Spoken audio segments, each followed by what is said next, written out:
سلامونه او نیکې هیلې دوستانو، خدای دې وکړي چې روغ جوړ یې. لومړی خو زه تاسو ته ښه راغلاست وایم او دا مو یو غوره فیصله وکړه چې تاسو په دې کورس کې اشتراک وکړو. نو راځو نن به لومړی درس ته ادامه ورکړو. لومړی درس کې به مونږ دا زده کوو چې څنګه کولی شو خپل کمپیوټر کې د اکسل برنامه پرانیزو. دوستانو کېدای شي تاسو مخکې هم اکسل برنامه پرانیستې وي، خو زه یو دوه ټکي نور هم پکې اضافه کول غواړم. نو راځئ چې هغه په همدې درس کې زده کړو. دوستانو ما سره په دلته په ډیسکټاپ باندې اکسل برنامه یو شارکټ تیار آماده پروت دی، خو کېدای شي ستاسو په ډیسکټاپ باندې نه وي. نو بیا تاسو کولی شئ چې دلته سټارټ مینو ته راشئ. دغه د کړکۍ غونده کې علامت چې دی داسې 4 خانې لري، دې ته سټارټ مینو وایي. په وینډوز 7 کې دلته وي البته، خو یو شکل یو څه بدل وي. بیا په 11 کې بیا دلته وي. نو دا کوم زیات توپیر نه لري، یوازې تاسو دلته ماوس کېږدئ نو دلته لیکي چې دا سټارټ مینو ده. نو په همدې باندې کلیک وکړئ. نو تاسو دلته بیا کتلی شئ چې په تاسو په کمپیوټر کې هر سافټویر هر برنامه انسټال کړي وي دلته لیست کې راځي. نو لومړی سر کې اوس دلته وګورئ چې دا ای ده، نو دلته هغه برنامې دي چې په اول سر کې ای راځي. زمونږ اکسل په کار دی، نو حتما دلته به په ای خانه کې وي. دا دی وګوره ای، نو دلته اکسل دا دی.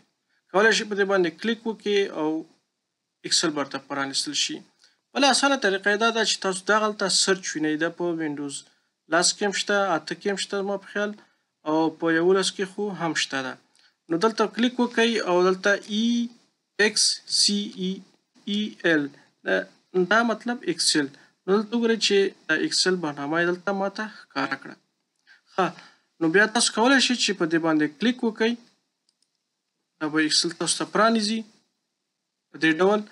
اوس تاسو ګورئ چې زما د اکسل ماته پرانیستو لږ څه کوچنی دی. نو زه دغلته چې دغه خانه وهم، دا وګورئ میکسیمایز کوي. دا به اکسل داسې ماته غونډه صفحه باندې پرانیزي. خو لومړي ځل دپاره که تاسو اکسل پرانیزئ، کېدای شي ستاسو دلته کوم لیست نه وي.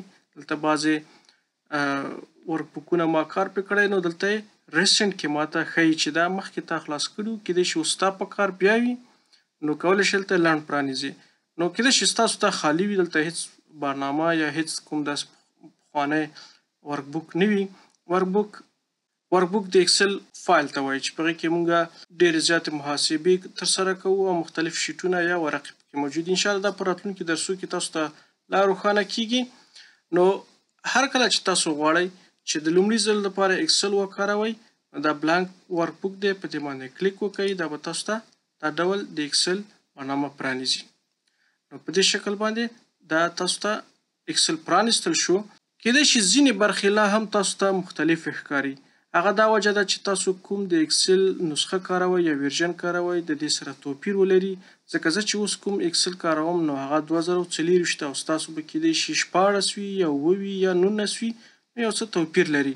نو د هغې لپاره چې تاسو وپوهېږئ چې تاسو کومه د اکسل نسخه کاروئ یا کوم ورژن کاروئ، نو را به شئ دلته به فایل باندې به کلیک وکړئ.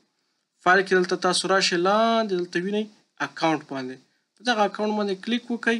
نو دلته تاسو ته صاف روښانه ښیي چې ته د اکسل کوم ورژن کاروې. نو زما وګورئ دلته 2024 ده، کېدای شي ستاسو 19 وي، 16 وي، هر یو چې وي. د اوس دپاره کوم مشکل نشته. تاسو کولی شئ چې هره نسخه چې تاسو په کمپیوټر کې ده په هغه باندې ادامه ورکئ. خو بهتره دا ده که چېرته تاسو بیا د اکسل ایډوانس برخې ته یعنې پرمختللې برخې ته ولاړ شئ، نو بیا هلته کېدای شي ځینې فورمولې کار ونه کړي. نو بهتره دا ده چې راتلونکو ورځو کې بیا تاسو دا ځان سره یو برنامه ولرئ چې داسې اکسل 2024 پیدا کړئ. بیا به تاسو کار لا ښه روښانه شي. یو بله نقطه هم چې ما تاسو سره غوښتله چې هغه زه اضافه کړم، لومړی خو دا وه چې تاسو دا د اکسل نسخه وپېژندله. هغه دا چې زه هر ځل که اکسل پرانیزم نو دلته به زه لیکل به کوم یا به دلته پیدا کوم، نو دا ډېر وخت نیسي. نو بهتره طریقه دا ده چې زه دلته راشم او اکسل یو ځل پیدا کړم چې اکسل چیرته دی. دا دی اکسل. لومړی خو به زه دا بند کړم چې تاسو ته لا روښانه شي. اوس اکسل بند شو او دلته وګورئ اکسل نشته. صحیح دی. بیا راځم دلته سټارټ مینو ته او دا به لاندې راولم، د ماوس دا ګرارۍ چې ده داسې لاندې تاووم.